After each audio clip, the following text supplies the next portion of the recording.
ডাকাত ইমানদার হয়ে যায়, চোর ইমানদার হয়ে যায়, 100 খুনের হত্যাকারী মানুষ, হত্যাকারী জমানার আল্লাহর ওলি হয়ে যায়, গায়ক নায়ক বেশ্যা পতিতা নিকৃষ্ট নারী আল্লাহর পেয়ারা বান্দা বান্দি হয়ে যায়।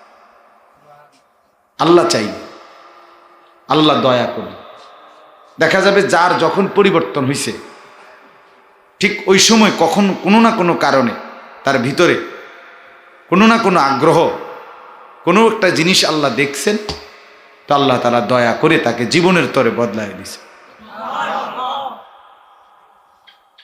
একজন ডাকাত ছিল পৃথিবী বিখ্যাত, রাশিয়া অঞ্চলে, সমরকন্দ, আমরা কিতাবে পড়ছি, ফুজাইল ইবনে আয়াজ ওনার নাম ছিল। উনি ছিলেন ওই সমরকন্দ রাশিয়া অঞ্চলের ডাকাতদের সর্দার।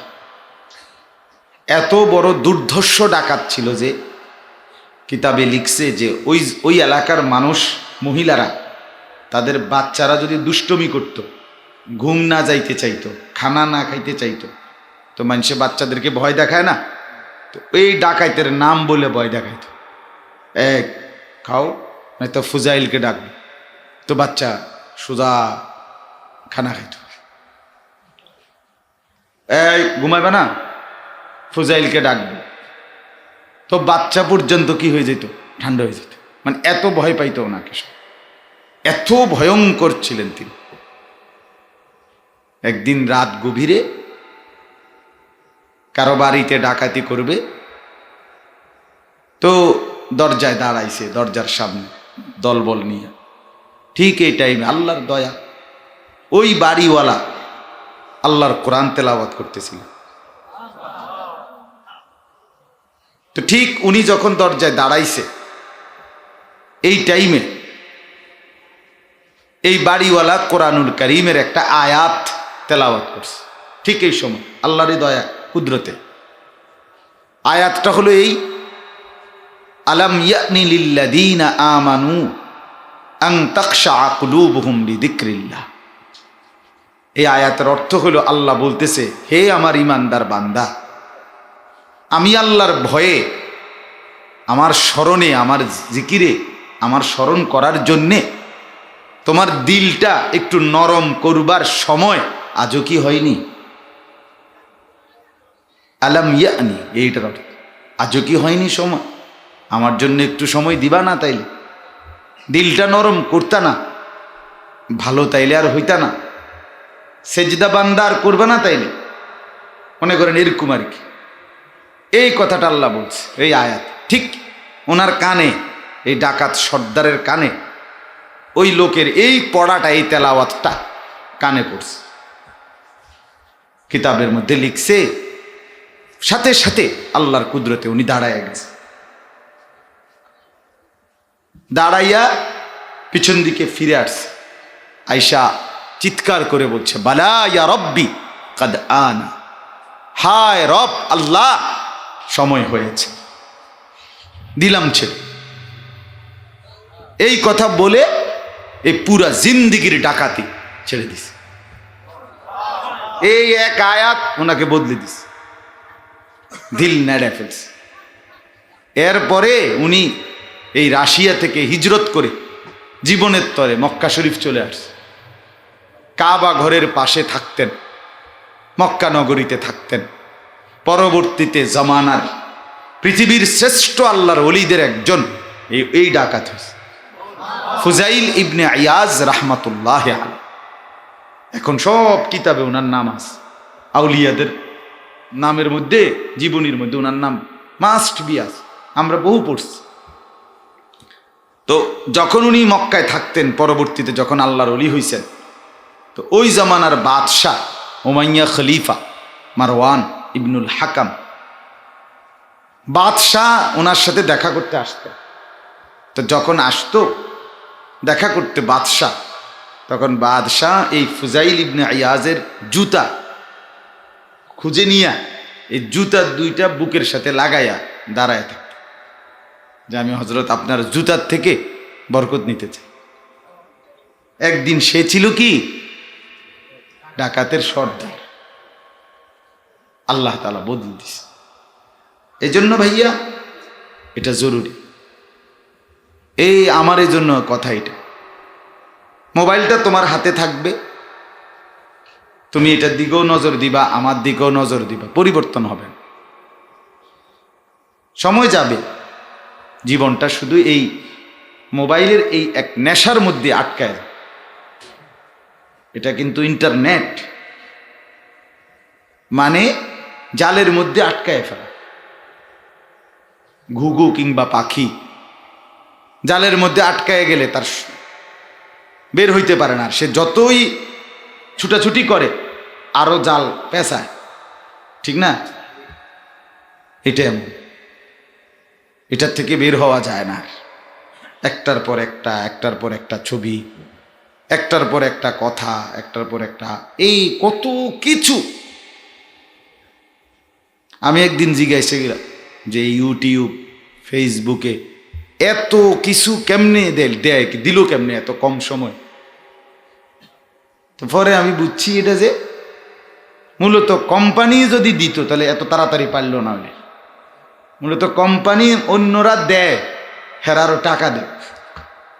অর্থাৎ যার কাছে যা আছে তথ্য, ছবি, বর্ণনা, সব কিছু আপনি এটা দেন আমগো কাছে, আপনি দিবেন, আপনারে আমরা টাকা দিব, মানে কোম্পানি টাকা দেয়। বুঝছেন হিসাব? এই কারণে এত কম সময়ে সব কিছু, কারণ প্রত্যেকেই মনে করে যে যা দিতে পারি এটার ভিতরে আমার তো ভিউ হবে, আমার ইনকাম হবে। এই জন্য হেঁটে ঠ্যাং আলগি দিয়েও ছবি দেয়, ঠ্যাং হোতাইয়াও ছবি দেয়, মোটরসাইকেল কাইত করেও ছবি দেয়, মোটরসাইকেল আলগি দিয়েও, মানে পাগলের মতো দেখা যাক, নয়তো ছাগলের মতো দেখা যাক, নয়তো হনুমানের মতো দেখা যাক, নয়তো ভাল্লুকের মতো দেখা যাক। আমার ভিউ হইলেই তো হয়েছে, বুঝলেন? আমার এই কেরুম দেখা যায়, এত কিছু টোয়ানের আমার দরকার, আমার দরকার হলো এটার থেকে কিছু ইনকাম আসতেছে কিনা। এই জন্য জঙ্গলি, অসভ্য, নোংরা, বিশ্রী বিভিন্ন অঙ্গভঙ্গি চলতেছে, যে যেখান থেকে যা পাচ্ছে দিচ্ছে। এর মধ্যে দিয়ে কিছু ভালো জিনিসও প্রচার হইতেছে, কিন্তু অসংখ্য নোংরার ভিড়ে ভালোটা কম। এই জন্য ভাইয়া জীবনটা এইটার মধ্যে, এই জালে ফাঁসাইয়া না ফেলা। হ্যাঁ, জরুরত আছে, ইমু প্রয়োজনের কারণে মানুষে বিদেশ থেকে কথা বলে, দরকার হইতে পারে, হোয়াটসঅ্যাপ দরকার হইতে পারে, হ্যাঁ, বড় মোবাইল দ্বারা কোনো কথার সুবিধা আছে, কোনো কিছু বিভিন্ন ছবি, প্রয়োজনীয় একটা তথ্য, একটা কিছু আনা যাচ্ছে, ঠিক আছে। কিন্তু তার মানে কি আমাকে 24 ঘন্টা আমার জিন্দিগিটা এটার মধ্যে বাইধা দিলাম? আমি হাসলেও এখানে, কাঁদলেও এখানে, হাঁটলেও এটার মধ্যে, উঠতে উঠতে, বসতে বসতে, চলতে চলতে, গাড়িতে, অটোতে, সিএনজিতে, বাথরুমে, টয়লেটে, খাবারের সামনে, নাউজুবিল্লাহ। এটা কেমন মাতলামি কথা? একটা সুস্থ স্বাভাবিক বিবেক কি বলে? আমি বুঝি 24 ঘন্টা আমার জীবনটা বুঝি এই একটা মোবাইল আমার এই পুরা জীবনটা ছিনায় নিয়ে আগে। এটা আসলেই ভাইয়া আমার অনুরোধ, একটা ছেলে হলো ভাবো, এটা যুক্তি হইতে পারে, বিবেকসম্মত হইতে পারে, এটা প্রয়োজন হইতে পারে। প্রয়োজন তো প্রয়োজনের মধ্যে সীমাবদ্ধ থাকবে, কিন্তু সেটা কি পুরা জীবন হয়ে যাবে এই জন্য? তাইলে আমরা দেখা গেছে সর্বশেষ ঘুমাইতে গেলে আজকে আমাদের শেষ আমল মোবাইলটা দেখতে দেখতে, অথবা মোবাইলটাকে সর্বশেষ মোবাইলটাকে ঠিক মতো এক পাশে রাখিয়া তো গিয়া ঘুমায়, মানে আখিরি আমল মোবাইল। ঘুম থেকে উঠার পর সর্বপ্রথম চোখ বেলার পর প্রথম আমল মোবাইলটা হাতে না। এটা আছে কিনা? না না, মানে এটা আসেনি জাগাত যেন থুইছিলাম হতার আগে, এটা আবার হাতে নিয়া নিশ্চিত হয়েছে, এরপরে লড়াচড়া দেয়, কথাবার্তি কর, বা জিডে পেশাব করো, টয়লেটে যাক, জিডেই করো, এটা পরে। আগে আমার যে জন্য আমি পৃথিবীতে আসছি এটা আছে কিনা আমার, আমি আসছি মোবাইলের জন্য। মিনহা খালাকনাকুম ওয়া ফিহা নুঈদুকুম, শুরুতেও আমার মোবাইল, উঠেও মোবাইল। অথচ কথা ছিল আমি ঘুমাবো আল্লাহর নামে, আমি উঠবো আল্লাহর নামে। কিন্তু কোথায় ঘুমের সময় আল্লাহর নাম? কোথায় ঘুমের সময়? ঘুম থেকে উঠে আল্লাহ। কয়জনে আমরা ঘুমের দোয়াই পারি, আর কয়জনে ভাইয়া ঘুম থেকে উঠার দোয়াই পড়ি? বলো না ভাইয়া, বলো। এজন্য এটা বোঝা দরকার। এই জন্য আমি বলছি যে একটু সময় আমরা আলাদা করে ফেলি, জোর করেই করি। আল্লাহ এতে বরকত দিবে, আল্লাহ এতে বরকত দিবে। জীবনটা এইভাবে হেলায় ফেলায় নষ্ট না করা, এইভাবে নষ্ট না করা। প্রিয় ভাই আমার, দোস্ত আমার, বন্ধু আমার, ওয়ালা তুলকু বিআইদিকুম ইলা তাহলুকা। কোরআনুল কারীমে আল্লাহ বলছেন, আমার বান্দা তোমার নিজের হাতে নিজেকে ধ্বংস করে দিও না। এটা কোরআনের আয়াত। তোমার নিজের হাতে তোমাকে তুমি ধ্বংস করে দিও না, এত বরবাদ করে ফেলো না নিজে। এই জন্য আমরা, আমার অনুরোধ, একান্ত প্রয়োজনে মোবাইলটা ব্যবহার করেন, এটাকে কষ্ট করেন, হিম্মত করেন যে না, আমি আমার প্রয়োজন ছাড়া, দরকার ছাড়া মোবাইলটা ব্যবহার করব। জীবনে কমপক্ষে দুনিয়ার উন্নতির জন্য অনেক বড় আগাবে, মানে দুনিয়াবি অনেক কাজ, পড়ালেখা, অনেক ফিকির, অনেক মেধা, অনেক লেখা, অনেক কিছু বেড়ে যাবে, অনেক বেড়ে যাবে। দুনিয়ার বরকত হবে, কাজের বরকত হবে, ইনকাম, উপার্জন, পড়া লেখা সব কিছুতে বরকত হবে। আখেরাতের বরকত তো আছেই। আমাদের বাংলাদেশের একজন প্রখ্যাত আলেম, চট্টগ্রাম পটিয়া মাদ্রাসার মোহতামিম, বাংলাদেশের শীর্ষ মাদ্রাসা পটিয়া মাদ্রাসা, বাংলাদেশের সেরা মাদ্রাসা যে কয়েকটা, এর মধ্যে এটা একটা। মুফতি আল্লামা ওবায়দুল্লাহ হামজা ওনার নাম, মোহতামিম সাহেব। উনি আন্তর্জাতিক ব্যক্তিত্ব। সারা পৃথিবীতে ইসলামী ব্যাংকিং, ইসলামী অর্থনীতির উপরে থিওরি এবং মতামত, সিদ্ধান্ত উনি যে কয়েকজন দেয়, এর মধ্যে উনি একজন।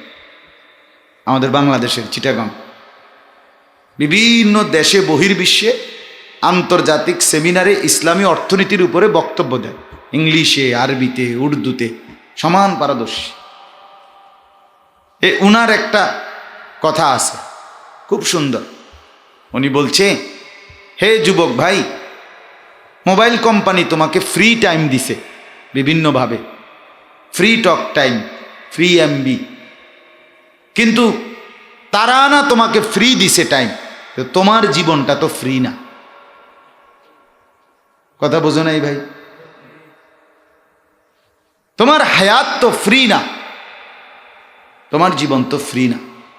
যে আধা ঘন্টা তারা ফ্রি টাইম দিছে, আল্লাহর কসম তারা দেয় নাই, এই আধা ঘন্টা তোমার থেকে নিতেছে, এটা তো আমার হায়াত থেকে গেছে। তাইলে তুমি আবার ফিরে আনো এই আধা ঘন্টা। তুমি এটা বলো যে কোম্পানি তোমরা যারা প্রতিষ্ঠা করছো, তোদের হায়াত থেকে বেটা আমারে দে, আমার হায়াত আমার জায়গার থাকবো।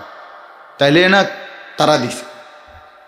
কথা বোঝেন না? এমনি যদি আমার 10টা বাজছে, আমার 10টা 10টাই বাজে, এই যে 3 ঘন্টা গেছে এটি আমার না, তোর গেছে, তাহলে না কথা আছে বলে। কিন্তু কার যায়? কার প্রতি মিনিট কার যাচ্ছে? তো ফ্রি কোথায়? ফ্রি কোথায়? সে তো আমার নিচ্ছে, আমার হায়াত নিচ্ছে, আমার জীবন নিচ্ছে। সে ফ্রি দিচ্ছে কই? তার থেকে তো কিছু দিচ্ছে না। সে আমার হায়াতও নিচ্ছে, সে আমার সময়ও নিচ্ছে, আল্লাহর কসম সে আমার পকেটের টাকাও খোয়ায় নিতেছে। তো সে সর্বদিকে তোমারে ফকির বানায় দিল, তোমার জিন্দিগিও নিল, তোমার সময়ও নিল, তোমারই টাকা নিল। তো তোমারে দিল কি? ঘোড়ার ডিম ছাড়া আর কি দিছে তোমার? তোমার চরিত্রটা নষ্ট করে দিছে, তোমার আখেরাতটা বরবাদ করে দিছে, তোমার আমল নামার মধ্যে গুনার পাহাড় জমায়ে দিছে। যত নারী তুমি দেখছো, সব নারী তোমারে দিলে তুমি সামাল দিতে পারবা? তো 30 জন বেড়ি আইয়োক তোমার ঘরে, তুমি এগুলোরে সেটিং দাও। তোমার মনে তো চাই দুনিয়াটা খাইয়া লাইতে, তোমার মানে তো সব সুন্দর লাগে, কালা বেড়ি দেখলেও ভালো লাগে, সাদা বেড়ি দেখলেও ভালো লাগে। তো তুমি আনো, সব নিয়ে আসো। বলো ভাইয়া, আল্লাহ মাফ করে দেন। ফিকির করা দরকার। এত অবুঝ মানুষ হয় না। আমরা গরু ছাগল না, আমরা চতুষ্পদ জন্তু জানোয়ার না, আমরা ইনসান, আমরা মানুষ, আমরা বনি আদম। আল্লাহ তাআলা কোরআনে বলছে ওয়ালাকাদ কাররামনা বনি আদম। শোনো, আমি আল্লাহ বনি আদমকে সমস্ত সৃষ্টির মধ্যে সম্মানিত করেছি। সম্মানিত। একটা পাখি, একটা হাতির কান্দে, হাতি কত বড় হাতিটা, হাতির পিঠে উঠে পাখি, ছোট ছোট পাখি, এটা ইয়া বসে, নড়ে চড়ে। কিন্তু একটা ছোট্ট মানুষের বাচ্চা, এটা ছোট্ট বাচ্চা 2 বছরেরও, এইটার পিঠে কান্দে কোনো পাখি বসেন। কেন বসেন? তাফসীরে লিখছে, আমি পড়ছি একবার একটা কিতাব। পাখি বুঝে ওটা হাতি, এত বড় হোক, মোটা তাজা হোক, এটা হাতি, আর এটা ছোট্ট হোক, এটা মানুষ, এটার মর্যাদা এরকম 1 কোটি হাতির চাইতেও বেশি। এটা সম্মানিত, এটা ইনসান।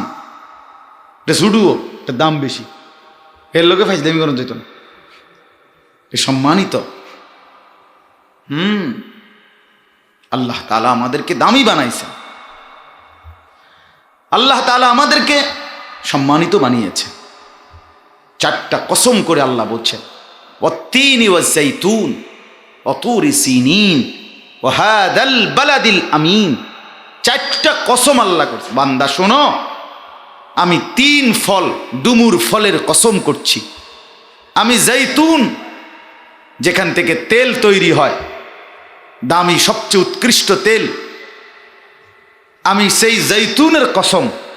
অতুরে সিনিন, আল্লাহ বলেন আমি মূসা নবীর সাথে যেই পাহাড়ের চূড়ায়, তুর পাহাড়ের যেই উপত্যকায় কথা বলেছিলাম দিনের পর দিন, সেই উপত্যকা পাহাড়ের চূড়া, তার কসম। ওয়াহাদাল বালাদিল আমিন, আমার প্রিয় বন্ধু মুহাম্মদ যেই পবিত্র নিরাপদ নগরী মক্কা, আমার বন্ধু থাকে, জন্ম নিছে, বড় হইছে, সেই পবিত্র মক্কা নগরীর কসম।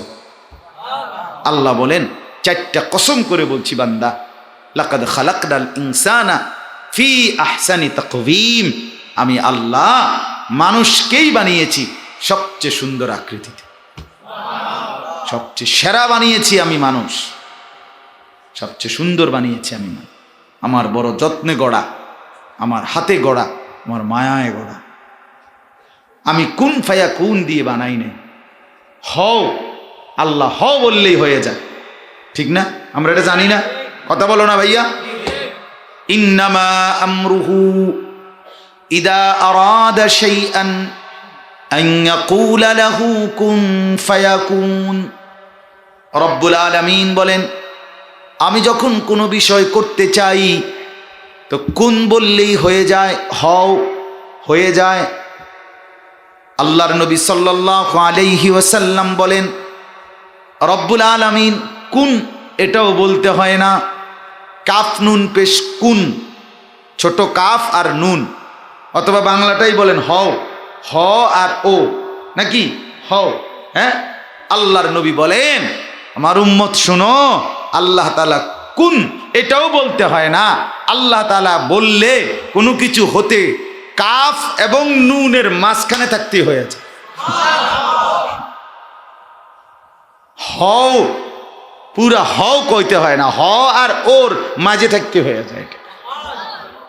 সেই আল্লাহ যিনি এত দ্রুত গতিতে করতে পারেন, সেই তিনি তোমাকে, আমাকে, আপনাকে 9 মাস মায়ের পেটে রাইখা বানাইছে। কেন এতদিন লাগাইলেন? 9 মাস কি কামখেয়ালি কথা? আল্লাহ তাআলা বানাইতে বুঝি 9 মাস লাগে? 6 মাস লাগে? তো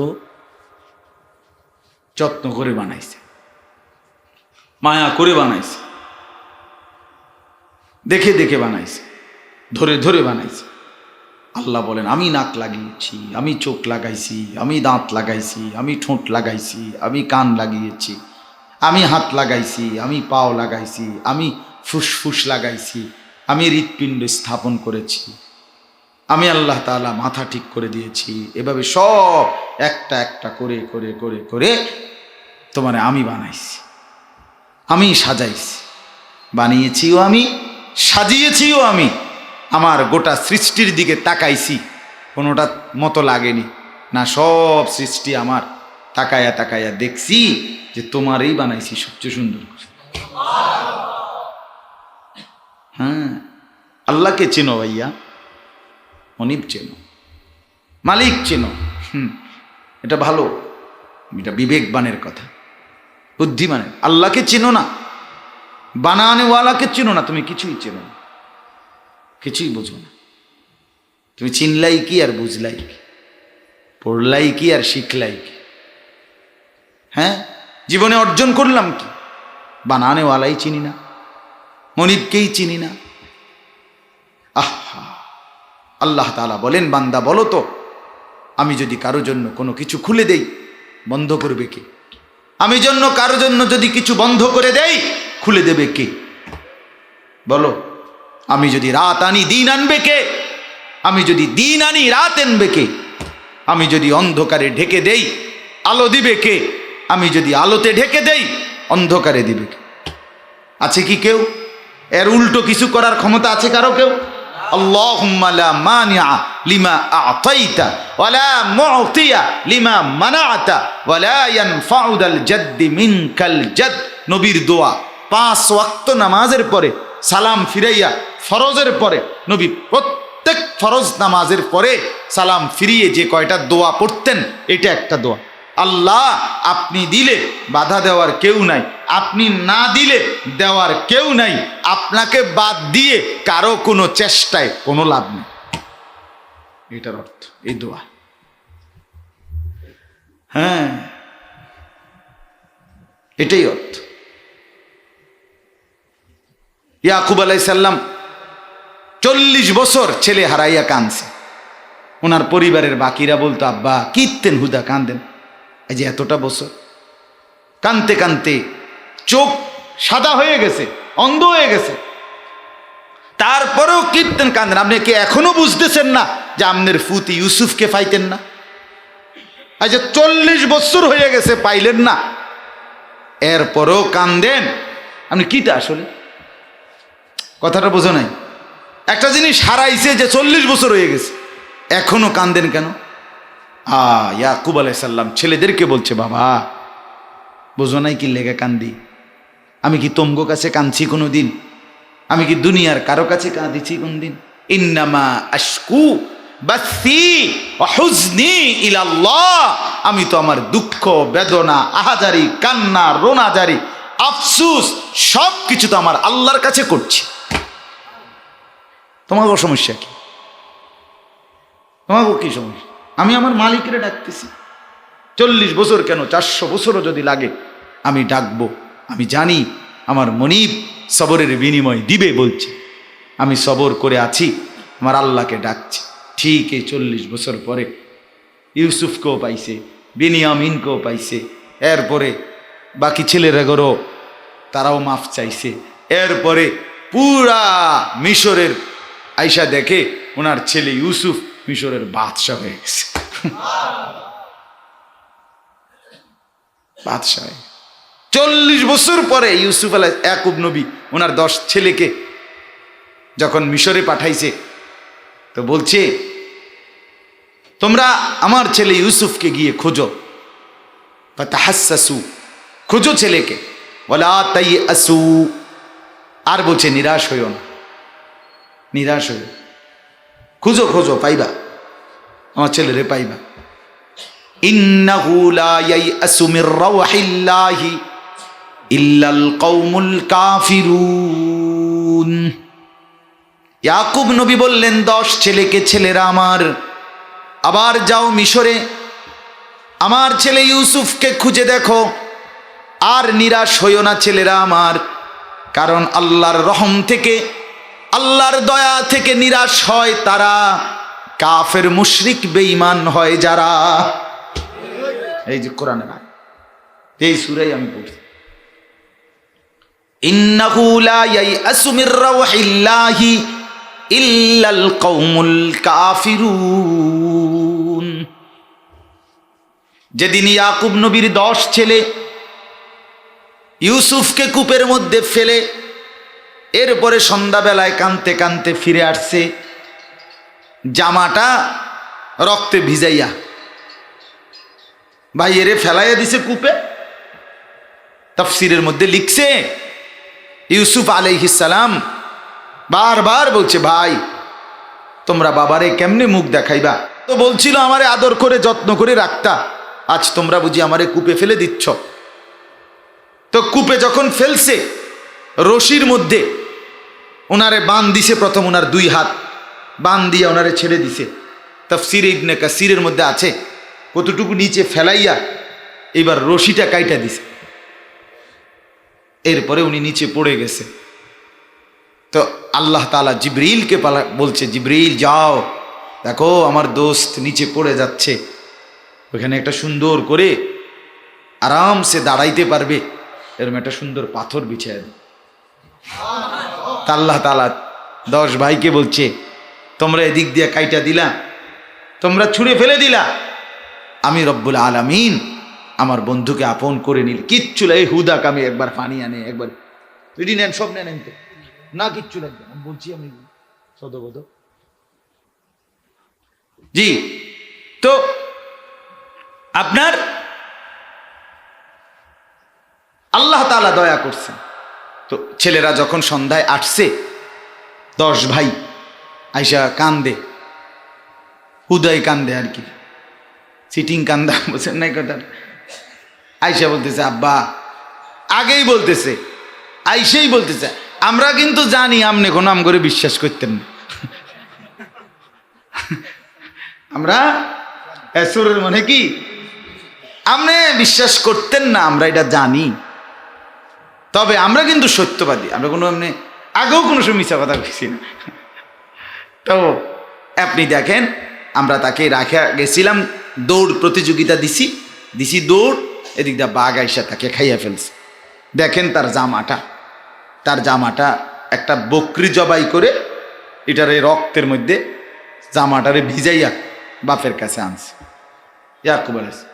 ইয়াকুব আলাইহিস সালাম জামাটা দেখছে জামাটা তো রক্তে ভিজা, কিন্তু জামাটার কোনোখান দিয়ে কিন্তু ছিঁড়া নাই, কোনো টুডা ফাটা কিচ্ছু নেই।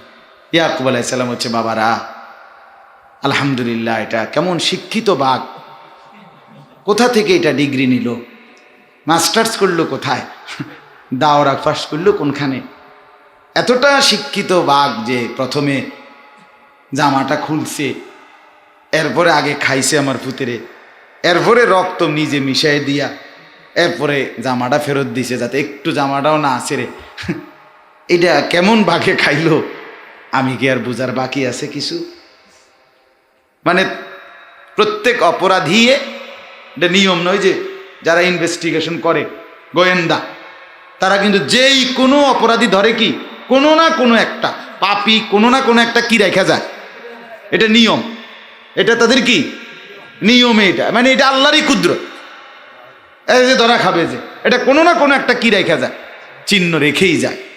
তো এটা দিয়ে তো ইয়াকুব আলাইহিস সালাম বুঝেই ফেলছেন যে জামাটা একটু ছিঁড়ে নাই, তো এটা কি বাগে খাইলো, এটা কথা হইলো কোনো, এটা কেমনে বাগে খায়, বাগে খাইলে তো কি ছিঁড়ে গেল, এলে জামাটা ছিন্ন ভিন্ন হয়ে গেল।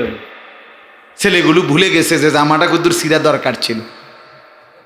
তো ইয়াকুব আলাইহিস সালাম কথাটা শুনেন, যেটা আমার বলার উদ্দেশ্য, ইয়াকুব আলাইহিস সালাম এ কথা বলে নাই, আচ্ছা বাবা চল ঠিক আছে আমার ফুতেরে বাগে খাইছে, কিন্তু কোনানে খাইছে কুদ্দুর আমি চাইয়াই, তাহলে আমার মনটা শান্ত হইব, অথবা খাইছে ঠিক আছে 2-4টা হাড্ডি মাড্ডি তো থাকবো, একটা এটা তো ডাইরেক্ট মিষ্টি না যে একটা ডাইরেক্ট গিল্লা লাইছে, কথা বুঝেন নাই, কিছু হাড্ডি মাড্ডি তো থাকবে, চলো আমি দেখে আসি, আমার ফুতের হাড্ডিটা পাইলেও আমি আনমু না। ইয়াকুব আলাইহিস সালাম, কোরআনে আছে জাগাত বসা, এখানেই বসা ছিলেন, ছেলেরা আইসা বলছে আপনার কলিজার টুকরা ইউসুফকে বাগে খেয়ে ফেলছে, কাঁদতেছে, জামা দেখাইছে, কিন্তু ইয়াকুব আলাইহিস সালাম তো সব বুঝেই ফেলছে, কিন্তু এরপরে সাথে সাথে তিনি বলছে 1 ইঞ্চি নড়ে নাই, হাহুতাশ করে নাই, বরং বলছে যে ফাসাবরুন জামিল আল্লাহুল মুস্তাআনু আলা মা তাসিফুন, আমি আমার আল্লাহর জন্য সবর করলাম, আমার আল্লাহই উত্তম সাহায্যকারী, তোমরা আমাকে যা বলছো এই ব্যাপারে। অর্থাৎ আমার ছেলের কি হয়েছে, কি হবে, আমার ছেলের পরবর্তী পরিণতি কি হবে, আমি সব আল্লাহর হাওয়ালা করে দিলাম। কার হাওয়ালা করে দিলাম? রব্বুল আলামিন যেন আরশ আজিম থেকে হাসি দিয়া বললেন, ইয়াকুব ঠিক আছে, বিষয়টা আমি দেখব। বিষয়টা কি? আমি দেখব, কোনো ঘাবড়াইও না ইয়াকুব, তুমি থাকো তোমার জায়গায়, তোমার এই সন্তানকে আমি কূপ থেকে তুলে আমি আল্লাহ তাআলা মিশরের বাদশা পর্যন্ত পৌঁছাই দেব। সুবহান।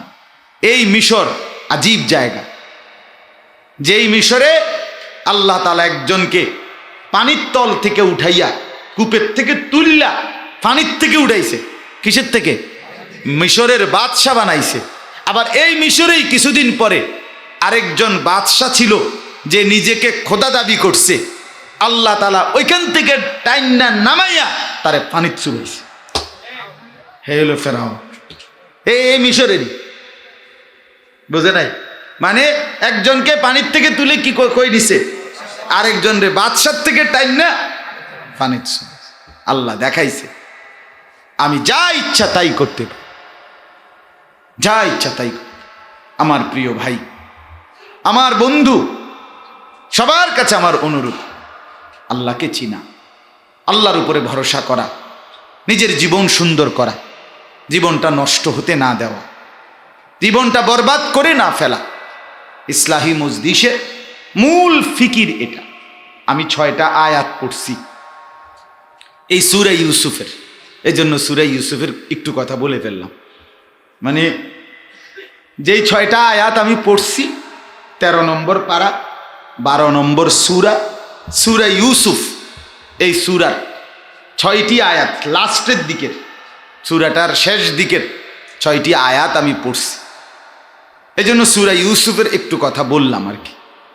মূলত এই কথা বুঝানো উদ্দেশ্য আল্লাহ থেকে বিচ্ছিন্ন না হওয়া, আল্লাহ থেকে বিচ্ছিন্ন না হওয়া। আর আল্লাহ তাআলার কাউকে ইচ্ছে করলে, দয়া করলে আল্লাহ তাআলা তাকে মঞ্জিলে মকসুদ, সর্বোচ্চ মঞ্জিলে আল্লাহ পৌঁছায় দেয়। দুনিয়াও কামিয়াব হয়, আখিরাতও কামিয়াব হয়। তো এখানে আমি একটা কথা শুধু বলতে চাই, এই 6টা আয়াতের প্রেক্ষাপটটা, তাইলে তর্জমা বলবো, শেষ কথা।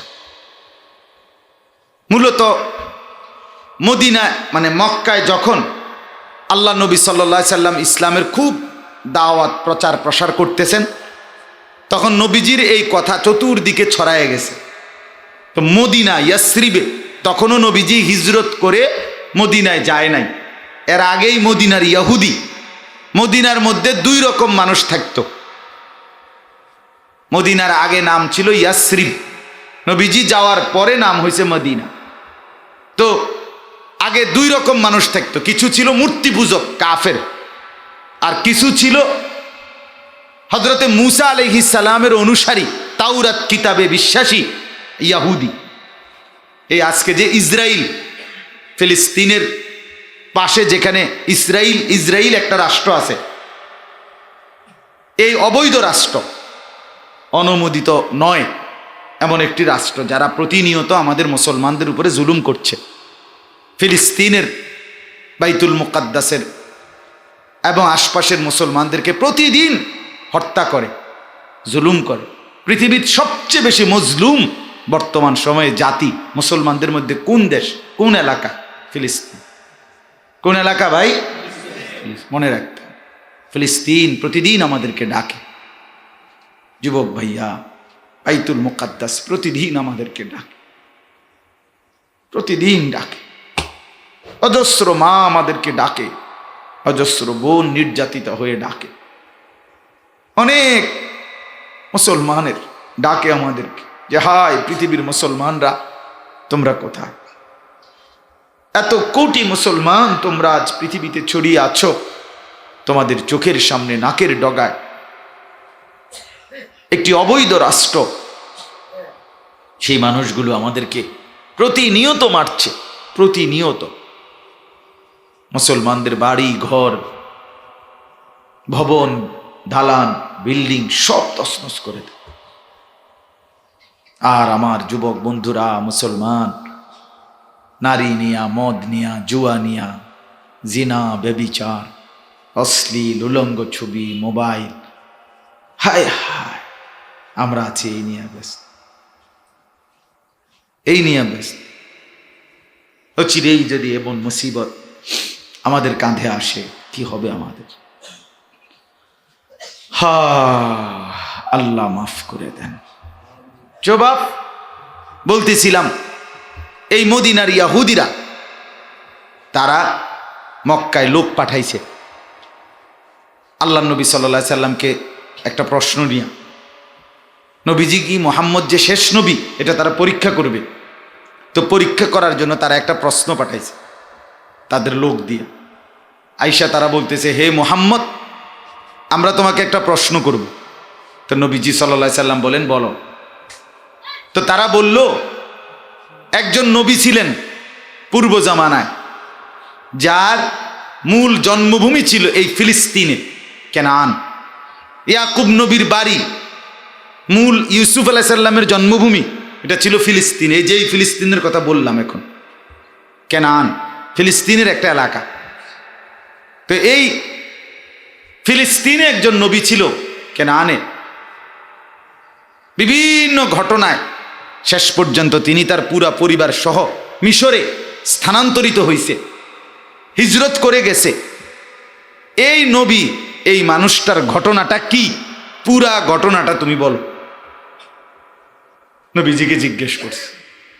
তো তারা জানে নবীজি সাল্লাল্লাহু আলাইহি সাল্লাম মক্কায় থাকার অবস্থায় তার আগেই খোঁজ খবর নিছে, তিনি কোনো কারো কাছে পড়েন নাই।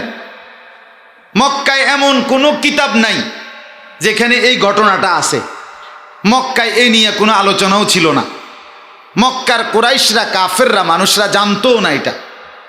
তো নবীজি নিজে কারো কাছে শিখেও নাই, কোনো বইও পড়ে নাই। মক্কায় মানুষের মুখে এই ঘটনার কোনো প্রচলনও ছিল না। তাইলে ওরা বুঝছে, জানে যে যদি সত্য নবী হয় একমাত্র সেই এটা বলতে পারবে আল্লাহর পক্ষ থেকে ওহীর মাধ্যমে, অন্য কোনো মাধ্যমে বলার জানার কোনো সুযোগ নাই। যখন এই প্রশ্ন করছে, তো আল্লাহ তাআলা নবীজি সাল্লাল্লাহু আলাইহি সাল্লামের কাছে ওহী জিব্রাইল পাঠাইয়া এই পুরা সূরা ইউসুফ নাজিল করে ইয়াকুব নবী, ইউসুফ নবীর পুরা ঘটনাটা আল্লাহ শুনাইয়া দিছে। তো নবীজি সাল্লাল্লাহু আলাইহি সাল্লাম তখন এই ইহুদিদেরকে বলল যে যদি আমি তোমাদেরকে পুরা ঘটনাটা বলতে পারি ঠিক ঠিক, তোমাকেও কিতাব মতে যদি ঠিক হয়, তোমাদের জানা মতে, তাইলে তোমরা ঈমান আনবানি। কথাটা বুঝেন নাই? তো ভাইয়া কথা বলো না, এই ছেলে, এই খামখেয়ালি করো না, অসুবিধা হলে তুমি চলে যাও, সাবধান। গাফেলকে আমি বলি না।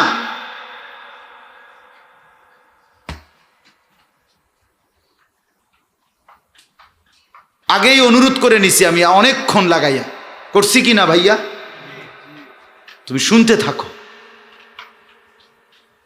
গাফলতি আর খামখেয়ালি একটা মিনিট স্বস্তিতে থাকতে দেন, শুধু খুঁচায়, শুধু ধাক্কায়। ইবলিস বলে তারে খুঁচা দে, তে তো হিনালাইতে আছে, অসুবিধা হইব। হ্যাঁ, অসুবিধা হবে তার।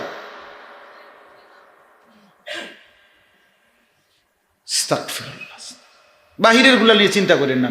এখানে দেখেন, বাহিরের সবাই একসাথে শুনবে এটা না, কখনোই না।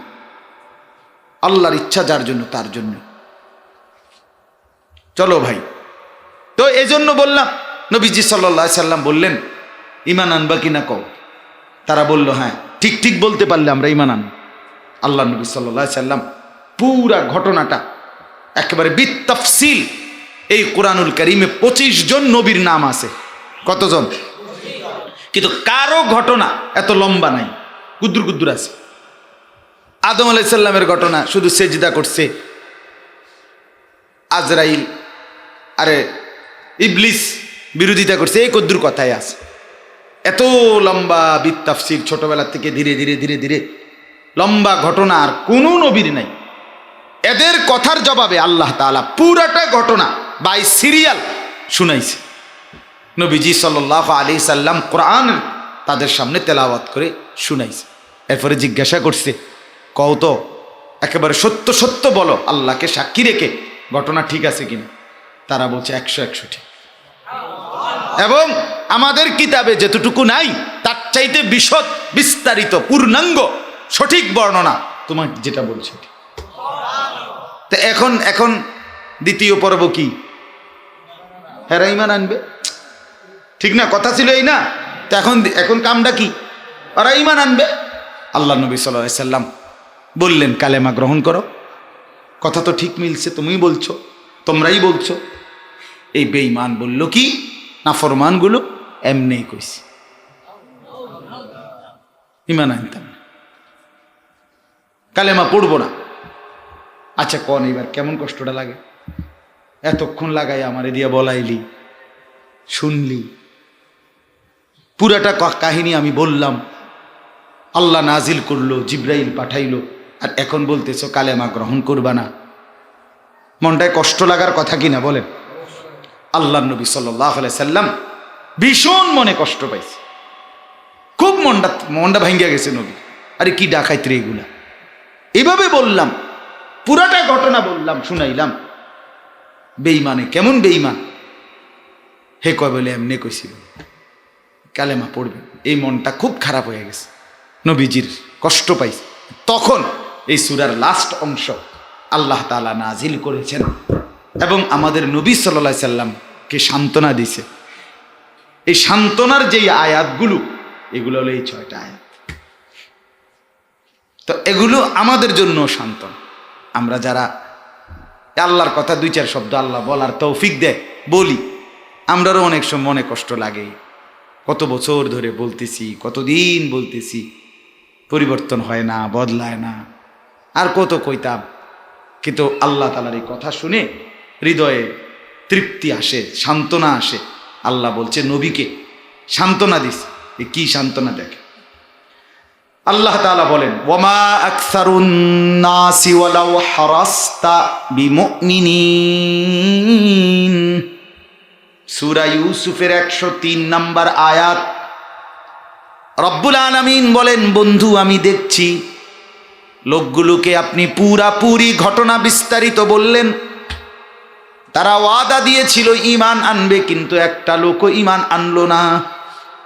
এতে করে আপনার মনটায় ভীষণ কষ্ট লেগেছে, আপনার হৃদয়টা ভেঙে খান খান হয়ে গেছে।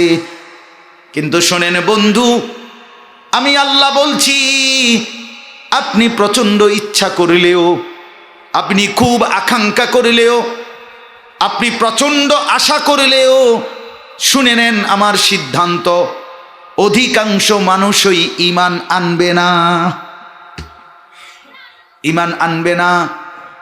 আকসার, অধিকাংশই কি ঈমান আনবে। আপনি বলবেন 23 বছর না, আপনি 2300 বছরও যদি বলেন, 23,000 বছরও বলেন, ঈমান আনবে অল্প কিছু মানুষ, বেঈমানই থাকবে বেশি মানুষ। নাউজুবিল্লাহ।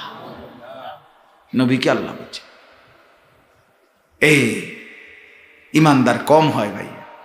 আপনি মনে করে হুজুর কম হয়, হুজুর কমই তো এবার কথা। আপনি এটা জানেন না, এটা যে বেশি হইতো না, কথা বোঝেন না? ইমানদার কমই হবে, নামাজি কম হবে, এটাই তো কথা। কথা তো এরমই, নামাজি কমই হবে। হালাল উপার্জনকারী কম হয়, কথা তো এটাই, হালাল উপার্জনকারী কমই তো হবে। পর্দানসীন সতী সাধ্বী পবিত্র নারী কম।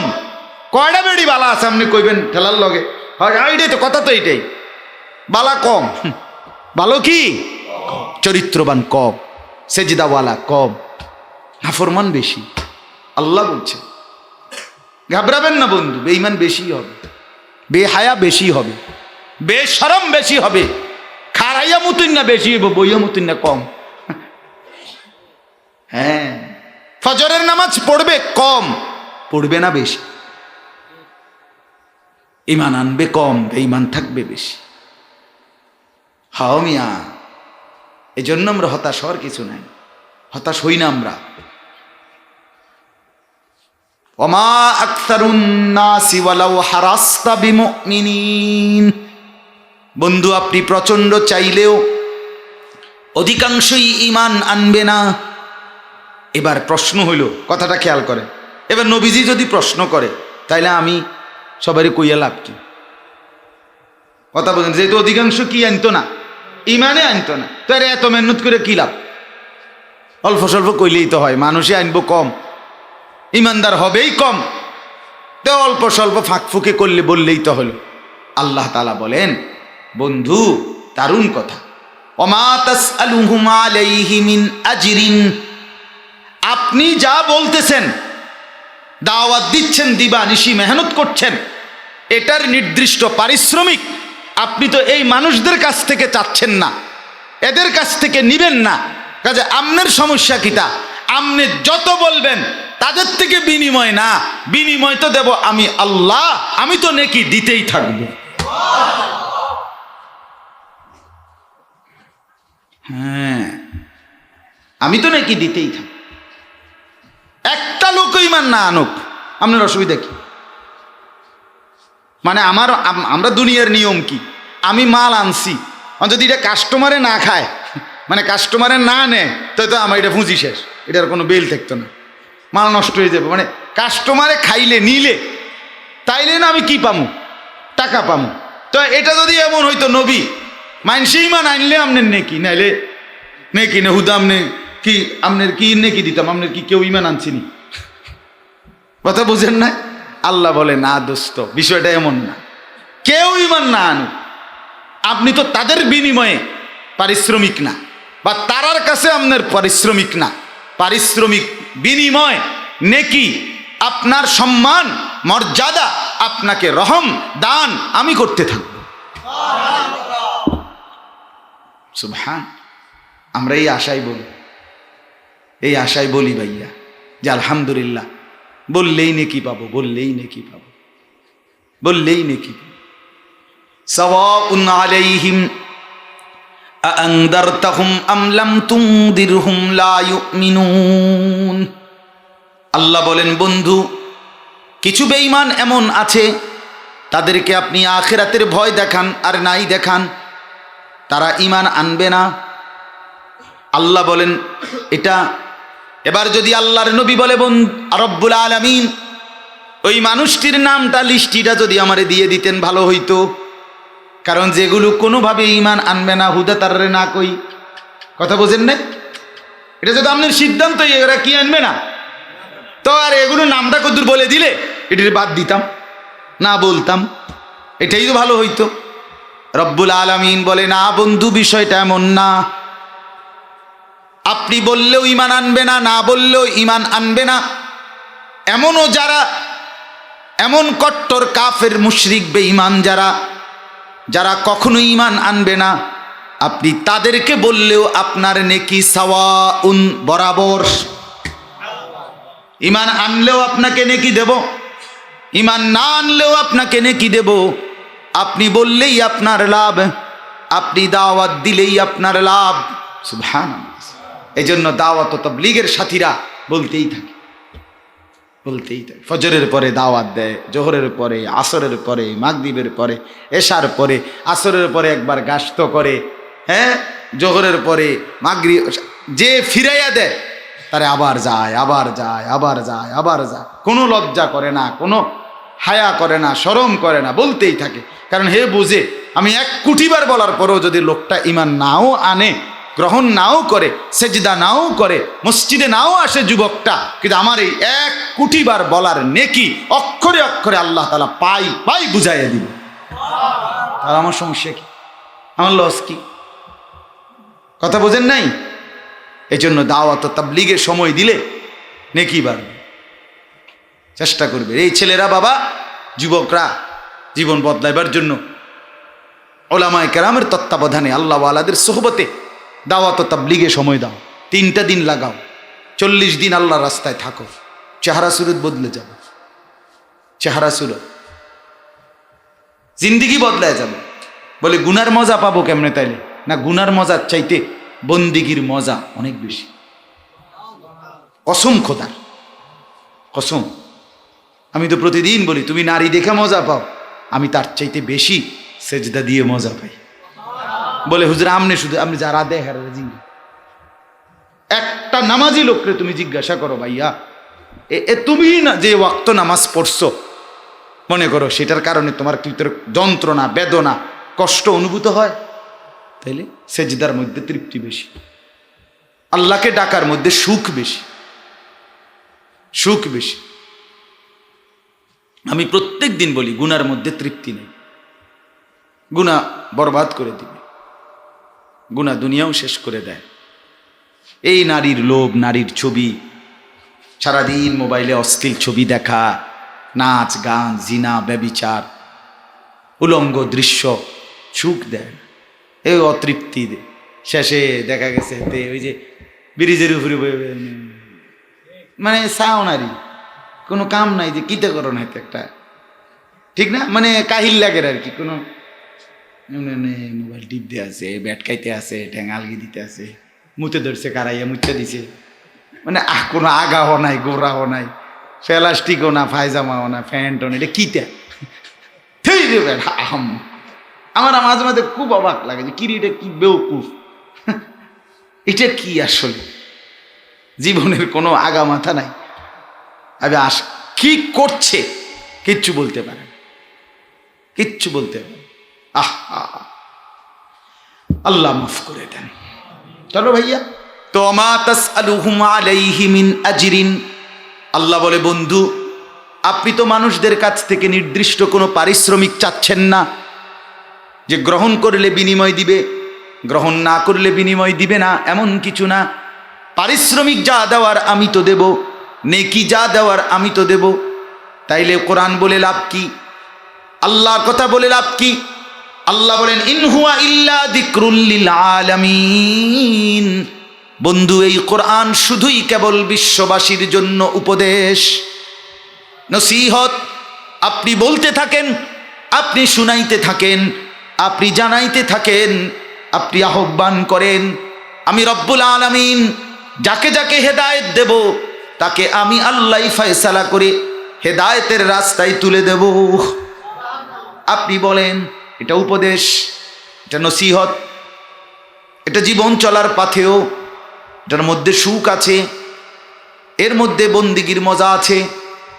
বন্ধু আমার, দুনিয়ার সব পড়া, দুনিয়ার সব লেখা পড়ে তুমি যদি মজা পাও, আল্লাহর কসম বন্ধু কোরআন পড়ে তার চাইতে বেশি মজা মিলবে। পড়েই দেখো, পড়েই দেখো।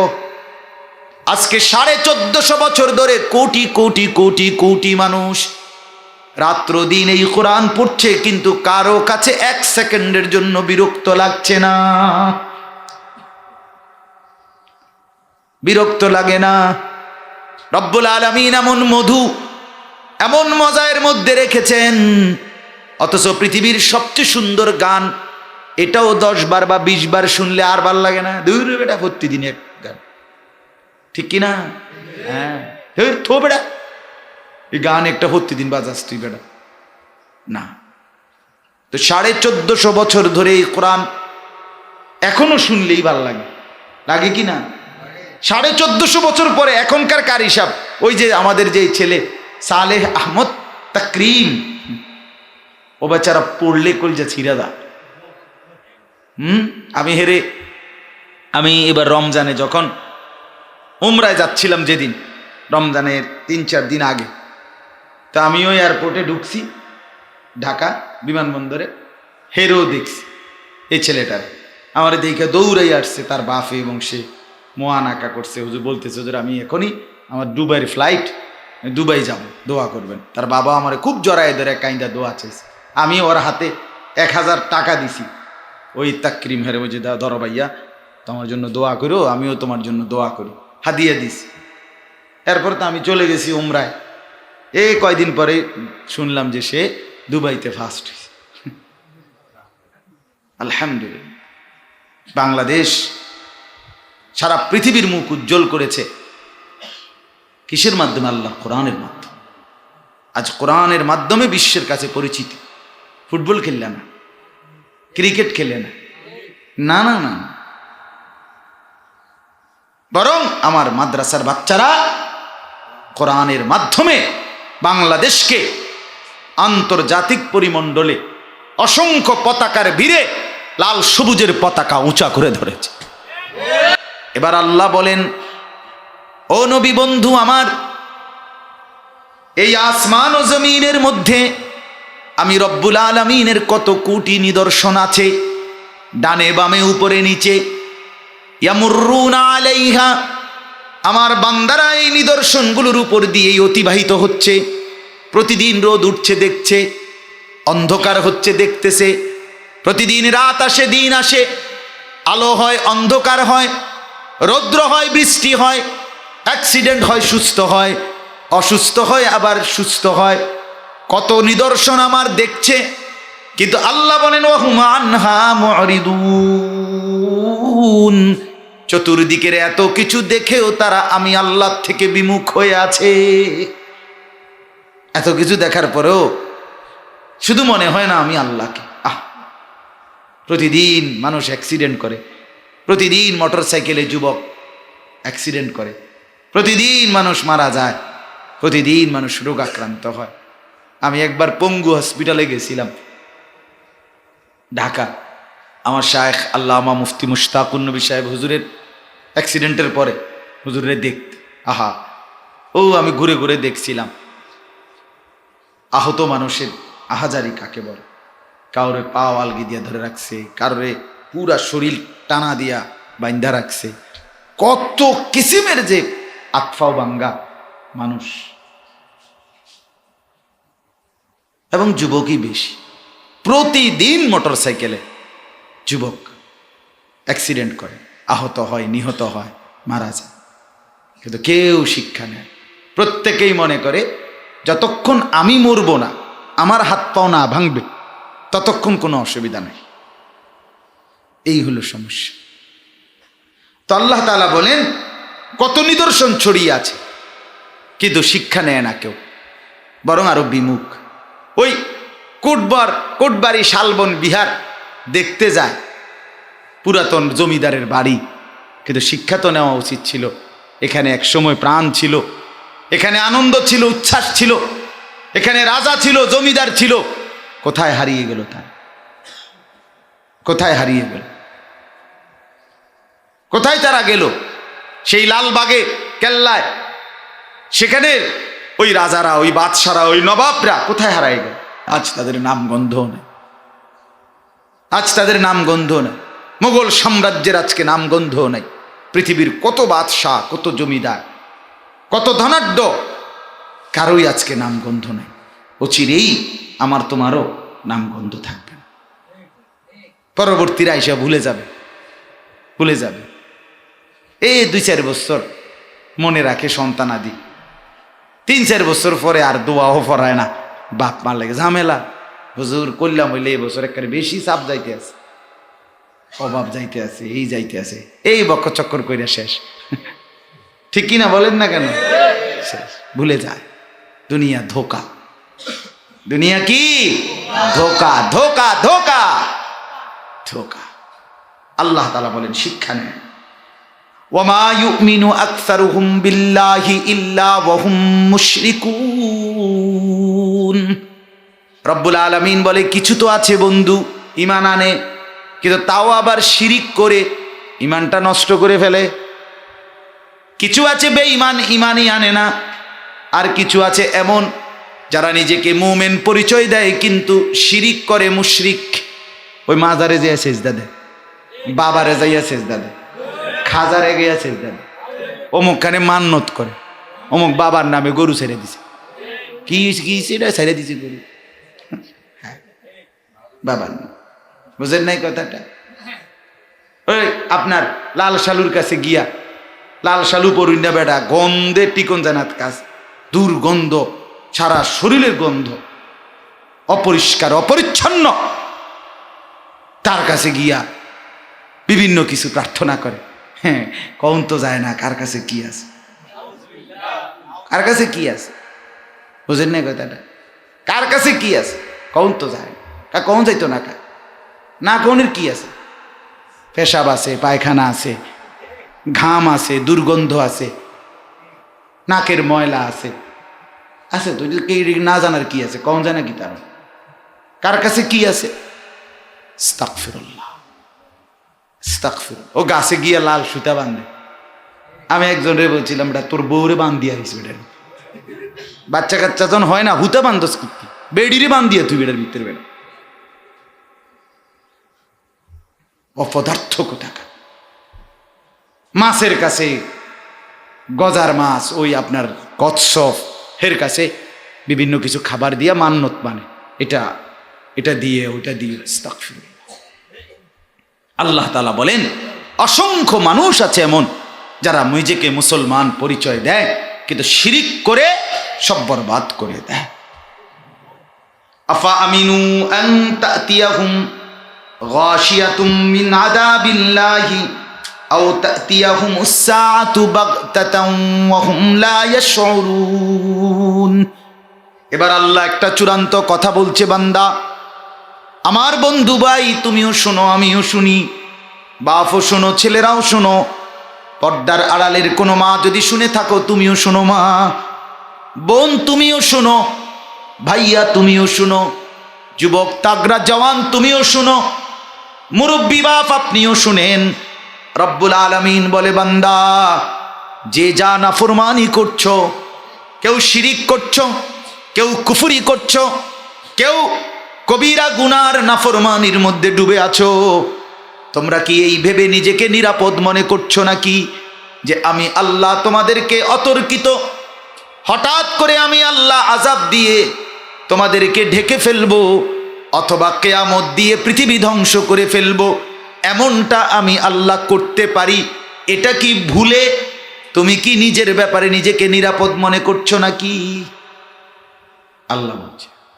আল্লাহ বলছে, বান্দা তোমার এই হাসি, তোমার এই বাহাদুরি, তোমার এই অহংকার, দিনের পর দিন, মাসের পর মাস বেনামাজি, সেজদাও নাই, রুকুও নাই, অজুও নাই, গোসলও নাই, পাকও নাই, পবিত্রতাও নাই, তুমি কি এই মনে করেছো আমি আল্লাহ তোমাকে ধরতে পারবো না? কি মনে করছি কোন? আল্লাহ এটাই যা। তোমরা কি নিরাপদ ভাবছো নিজেকে? আমি আল্লাহ তাআলা অতর্কিত হঠাৎ করে তোমার উপরে আযাব দিতে পারি। এই সুন্দর সামর্থ্যবান যুবক একটা টান দিছে মোটর সাইকেল, আমি তো ইচ্ছে করলে অ্যাক্সিডেন্ট করে পাওটা ভাঙ্গিয়ে দিতে পারি। তাগড়া জওয়ান আমি কবরে পাঠাই দিতে পারি। আমি দুনিয়ার সব স্বপ্ন আকাঙ্ক্ষা এলোমেলো করে দিতে পারি। একটা রোগ, একটা অ্যাক্সিডেন্ট, একটা মারাত্মক কোনো বিমারি জিন্দেগি এলোমেলো করে দেয়, দেয় কিনা বলেন? এমন হয় না প্রতিদিন? তো আল্লাহ বলেন, বান্দা কেমনে নিরাপদ মনে করছে? তুমি কি আমার আড়ালে? তুমি কি আমার সীমানার বাইরে? তুমি কি আমার চোখের বাহিরে? কি লেগে মাতবরি করো রে? শেষ আয়াত। এবার শেষ কথা হলো, কুল হাদিহি সাবিলি আদউ ইলাল্লাহ। আল্লাহ বলেন, বন্ধু অতএব আমনে ঘাবড়ায়েন না, মন খারাপ করেন না, অস্থিরও হইয়েন না, বরং আপনি সবাইকে বলে দেন, গ্রহণ করো আর নাই করো, আহ্বান আমার গ্রহণ করো আর বর্জন করো, শোনো কিংবা নাই শোনো, মানো কিংবা নাই মানো, এই আল্লাহর কথা বলা, আল্লাহর দিকে ডাকা, এটাই আমার রাস্তা, এটাই আমার পথ, এটাই আমার জিন্দেগি। সুবহানাল্লাহ, কি সুন্দর আল্লাহ বন্ধুকে বলছে। মানে মন খারাপ করে দূর, তারা আর কইতে হবে না, পিছিয়ে দিয়ে মানুষের যাতো না, বুঝেন নাই কথাটা? না, আল্লাহ হচ্ছে না দোস্ত, এডি কইেন না, এই যে রাগ করেন না, রাগ করেন, রাগ করেন, বরং আপনি বলেন, হ্যাঁ দিহি সাবিলি, ও দুনিয়াবাসী, এটাই আমার রাস্তা, এটাই আমার রাস্তা, এটাই আমার জীবন, এটাই আমার রাত, এটাই আমার দিন, এটাই আমার সকাল, এটাই আমার বিকাল। আদউ ইলাল্লাহ, আমি তোমাদেরকে আল্লাহর দিকে ডাকবো। আলা বাসীরাতিন, আমি অবুঝ না, আমি অজ্ঞ না, আমি মূর্খ না, আমি জেনে বুঝে দলিলের সাথে আল্লাহর প্রতি বিশ্বাসী হয়ে আমার আল্লাহ থেকে গ্রহণ করেই আমি পূর্ণ অন্তর জ্ঞান নিয়েই তোমাদেরকে ডাকছি। আমি জানি এই পথেই কামিয়াবি, এই পথেই সফলতা। গোটা পৃথিবী যদি বলে ইসলাম চলবে না, গোটা পৃথিবীও চলে আজকের দুনিয়াতে, আধুনিকতার এই পৃথিবীতে হুজুরদের এসব নিয়ম কানুন ঠিক না, কোরআন সুন্নাহর এই কথাগুলো এখন আরো মডিফাই, আরো ডিজাইন করা দরকার না। আল্লাহ বলে, বন্ধু আপনি বলে দেন, আমি জেনে বুঝে পূর্ণ জ্ঞান নিয়েই ঠান্ডা মাথায় সুস্থ মস্তিষ্কে গন্তব্য যিনি, জান্নাত পর্যন্ত রাস্তা আমার চোখের সামনে পরিষ্কার, এটা নিয়েই, অন্তর জ্ঞান নিয়েই, অন্তর চক্ষু নিয়ে আমি তোমাদেরকে আল্লাহর দিকে ডাকছি। রাসূলুল্লাহ সাল্লাল্লাহু আলাইহি সাল্লাম জমিন থেকে জান্নাতও দেখতেন। হ্যাঁ, হাদিসে আছে নবীজি সাল্লাল্লাহু আলাইহি সাল্লাম একদিন নামাজের মধ্যে, নামাজ পড়া অবস্থায় সামনে একটু আগ বাড়ছে, মানে আগাইছে, আবার ফিচ্ছাইয়া দাঁড়াইয়া নামাজ শেষ করছে। তো সাহাবীরা জিজ্ঞাসা করছে, ইয়া রাসূলুল্লাহ ঘটনা কি? এরকম আগ গাইলেন দি, হঠাৎ নামাজের মধ্যে দেখলাম। ঘটনা হয়েছে এই, জান্নাতের বয়ান যখন তেলাওয়াত করছিলাম কোরআনের নামাজে, পুরা জান্নাতের ফল মূল সহ আমার সামনে এসে বসে। কত মনটা চাইছিল এক থোকা ফল, মানে একটা সরি, এটাকে ধরবেন টাইম না খুললে তোম করে দেখাবো। পরে আবার চিন্তা করছি এটা তো দুনিয়া, আখেরাত না, এই জন্য আবার ফিরে পড়ছি। মনটা চাইছিল লইয়ালাই, এরকম দেখছে। আলা বাসীরাতিন, পূর্ণ জ্ঞান, পূর্ণ বুঝ নিয়া আল্লাহর কথা বলছে নবী, আল্লাহর কথা।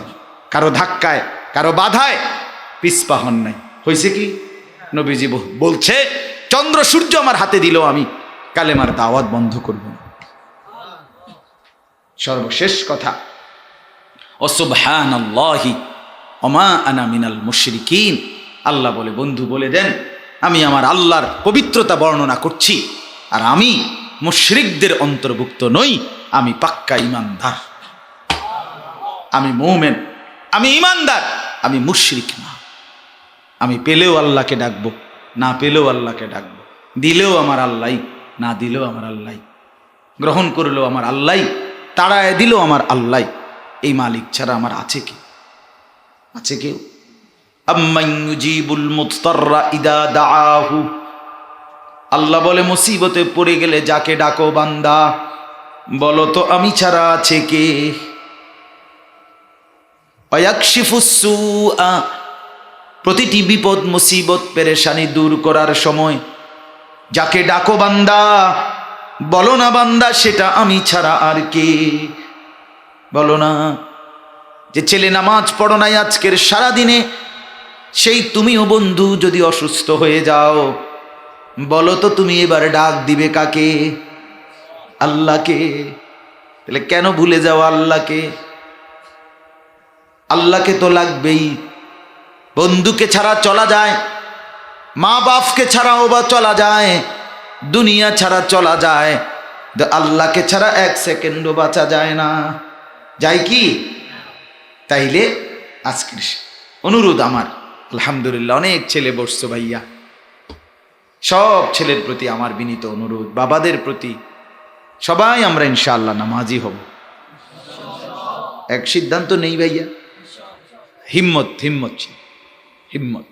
আমার ঢালকানগর শায়েখ আরিফ বিল্লাহ হজরত মাওলানা শাহ আব্দুল মতিন বিন হুসাইন দামাত বারাকাতুহুম বলছে, প্রিয় ভাই, গুনাহ ছাড়বার জন্য, ইবাদত করার জন্য, জাহান্নাম থেকে বাঁচার জন্য, জান্নাতে যাওয়ার জন্য অন্য কোনো কিছুর পদ্ধতি, মাধ্যম একটাই উপায়, তোমার হিম্মত, তোমার সিদ্ধান্ত, তোমার হিম্মত, তোমার জান্নাত। কও কও, আমার হিম্মত, আমার জান্নাত। মানে আমি সিদ্ধান্ত নিলাম, হিম্মত করলাম, মরে গেলে মরে গেছি, বেড়ি চাইতাম না। মানুষের বেড়ি আমি কি লেগেছিলাম, বেড়ি আমার না, আমি কিনতাম চাইতাম। কথার কথা বুঝাইলাম একটা উদাহরণ। হিম্মত, হিম্মত চাই। হযরত বলেন, হাকিমুল উম্মত থানভী রাহমাতুল্লাহ বলছে, সিদ্ধান্ত নিলাম না, হিম্মত করলাম না, এমনি গিয়ে যদি কাবা শরীফের সামনে দাঁড়াইয়া থাকি, রিয়াজুল জান্নার মধ্যে নবীর রওজার পাশেও গিয়ে যদি পইরা থাকি, তাইলেও হবে না। কারণ আমাকে আগে সিদ্ধান্ত নিতে হইব আমি গুনাহ ছাড়বো কিনা, আমি ইবাদত করব। আপনি এমনি হুইতে লাইলেন, আপনি ফজরের নামাজের সময় উঠবেন এই সিদ্ধান্তই নিলেন না, হিম্মত করলেন না। ও ভাই আমি হুঁচছি, যদি ভাল লাগে খোদার তো উড়াক, না হলে না উড়াক, এমনি হইব? কও এমনি হইব না। হিম্মত, হিম্মত। আমি যেমন আমি 3টা মোবাইল রাত্রে, ফজরের আগে, রাত্রে যে দেরিতে ঘুমাই 3টা, 3:30, 2:30টায় ঘুম, আমার 3টা মোবাইল একসাথে রাখি ছাড়া 3 দিন আমার বালিশের। একটা এইটা, এটার মধ্যে অ্যালার্ম আছে। আরেকটা হলো আমার বিবির একটা মোবাইল আছে, এটা আওয়াজ খুব বেশি, চায়না মোবাইল, আওয়াজ মাশাআল্লাহ ইউনিয়ন শুদ্ধার লারা, খুব আওয়াজ, ইচ্ছে করে কিনছি এটা। হ্যাঁ, আর এটা এমনি অ্যালার্মওয়ালা ঘড়ি আছে। অর্থাৎ ওই যে আমি দেরিতে ঘুমাই, যার কারণে আমার উঠতে কষ্ট হয়, তা আমার তো উঠতেই হবে, আমাকে তো উঠতেই হবে। এই জন্য বা সবগুলো মোবাইল বাইজা ওঠে, তো এইরকম আওয়াজে কি আর হতা সম্ভব? তো চেষ্টা করি উঠতে, তে সিদ্ধান্ত লাগবে, ঠিক না?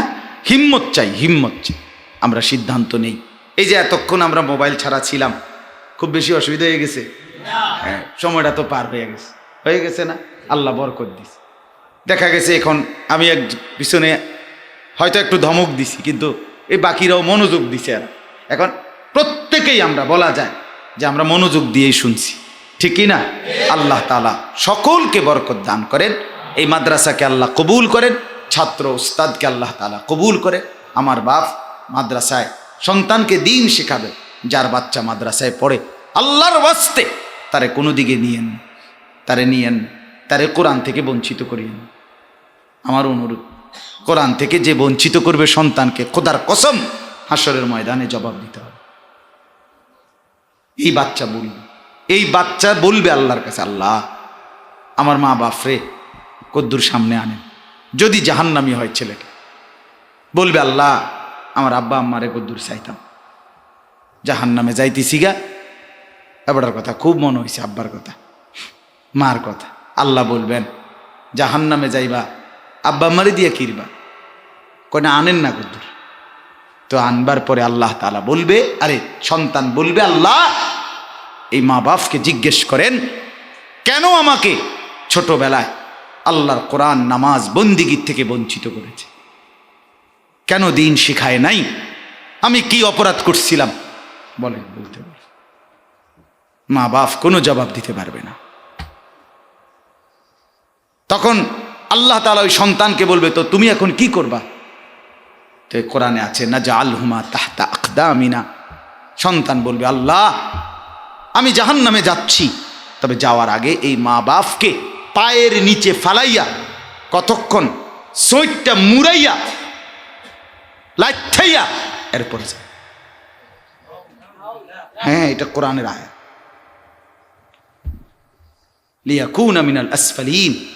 আমি চাই আল্লাহ আজ হাসরের ময়দানে এই মা বাপ বেইজ্জতি হোক, এদের খামখেয়ালির কারণে আমি ছোটবেলায় দিন শিখি নাই। হ্যাঁ, এত রঙে না, কত কষ্ট করছি তোর লাগিয়া ফুত, এই বিল্ডিং আমি করছি, সোফা আমি বানাই দিছি, নুনের বাটিগুন পর্যন্ত আমি কিনা দিছি। রঙের আলাপ। আপনারা কইছে নুনের বাড়ি কিনা দিতেন? হ্যাঁ, আপনারা নুনের বাড়ি কিনা দিতেন কইছে? আপনার জি পুত্রে কইছে দিন শিখাইতে, কোরআন শিখাইতে, আপনি কিনে নুনের বাড়ি। কথা বুঝেন নাই? আপনারা কইছে কোরআন পড়াইতে, আপনারা কিনা দেয় কিতা? নুনের বাড়ি। আল্লাহ আমাদেরকে মাফ করে দেন। অতএব মহল্লাবাসী মিলে প্রত্যেকেই নিজেদের সন্তানকে দিন শেখাবে, ঠিক আছে ইনশাআল্লাহ? আল্লাহ তাআলা তৌফিক দেন, কবুল করেন। আলহামদুলিল্লাহ।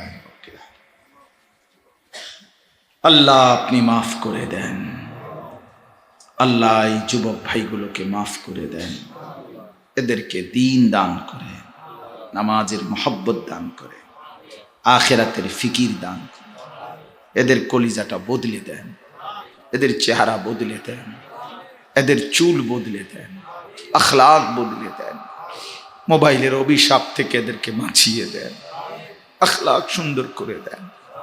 আপনি চাইলে হবে মাওলা, আপনি চাইলেই হবে, আপনি না চাইলে কিছুই হবে না। মুরব্বী বাবা চাচাদেরকে হায়াত দারাজ করেন, মার বোনদেরকে পর্দা পুশিদা দান করেন, সমস্ত কবরবাসীদেরকে মাফ করে দেন, অভাব দারিদ্রতা দূর করে দেন, রিজিকে কামাইতে হালাল বরকত দেন, অসুস্থ বিমারি যারা শিফা করে দেন, সমস্ত কবরবাসীদেরকে মাফ করে দেন, দেশে বিদেশে প্রবাসে সহি সালামতে নিরাপদে রাখেন।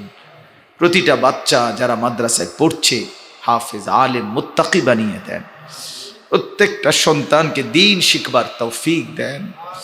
সন্তানের নাফরমানির কারণে মা বাপকে বেইজ্জতি করিয়েন না মাওলা, বেইজ্জতি করিয়েন। এই মাদ্রাসা কবুল করে নেন, এই মাদ্রাসা কায়েম করে দেন, মাদ্রাসার উস্তাদদেরকে ইখলাস ও তাকওয়া দান করেন, ছাত্রদেরকে কবুল করেন, মহল্লাবাসীর দিল মাদ্রাসার সাথে জুড়ে দেন, মাদ্রাসার সাথে মোহাব্বত ওয়ানা বানিয়ে দেন। আজকের এই মজলিস আপনি কবুল করেন আল্লাহ, আপনার রহমার দয়া দিয়ে আমাদেরকে বদলে দেন আল্লাহ, সবাইকে মাফ করে দেন। রব্বির হামহুমা কামা রব্বায়ানি সগীরা। সুবহান রব্বিকা রব্বিল ইজ্জাতি আম্মা ইয়াসিফুন ওয়া সালামুন আলাল মুরসালিন ওয়ালহামদুলিল্লাহি রাব্বিল আলামিন।